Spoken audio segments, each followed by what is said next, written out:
At some point in your childhood, somebody loaded a car. Not a planned, app-organized, GPS-guided car. A real car.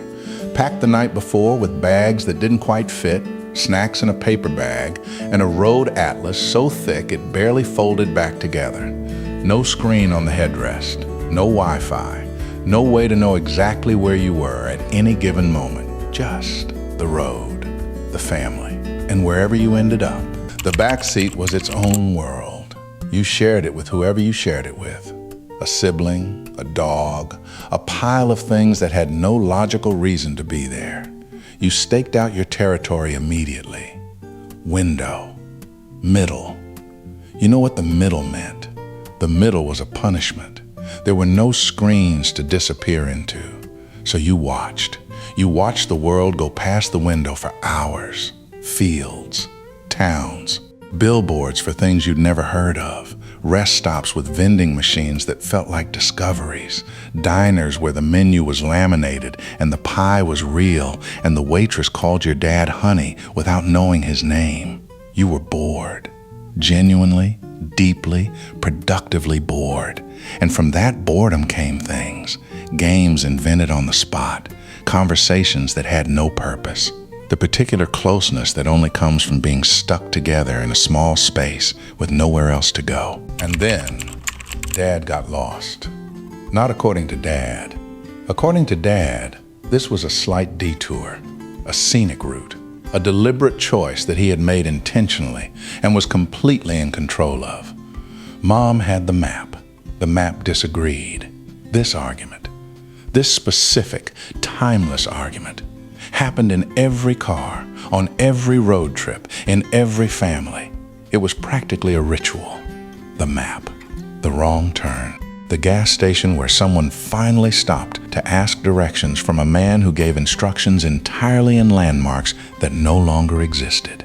Turn left at the old Miller farm. And somehow, you got there. Not efficiently, not according to any algorithm, but you got there. And getting there felt like something because it had cost something. Time, wrong turns, an argument about the map, and a gas station coffee that nobody enjoyed. The destination almost didn't matter.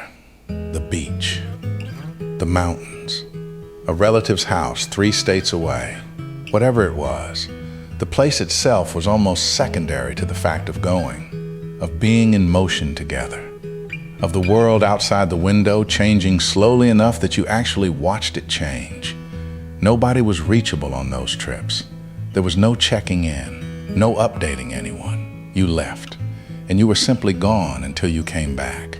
The world continued without you, and you continued without it, and somehow everything was fine. That feeling of being genuinely, completely away is nearly impossible to recreate today. We go on trips. We take vacations. We travel more than any generation before us, but we are never unreachable. We are never fully gone. The road trip gave you that, a moving pocket of family, sealed off from everything else.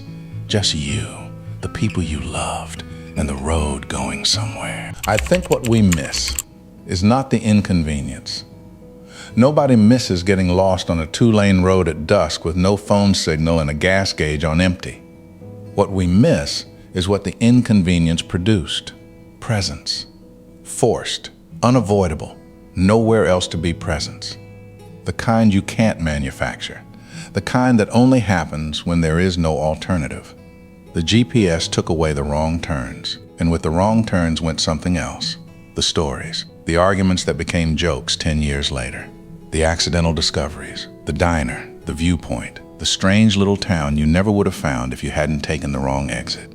The best things about those trips were never in the plan. This is Front Porch Stories. Tell me in the comments, where did your family go? And did your dad ever actually admit he was lost? I'll see you on the porch.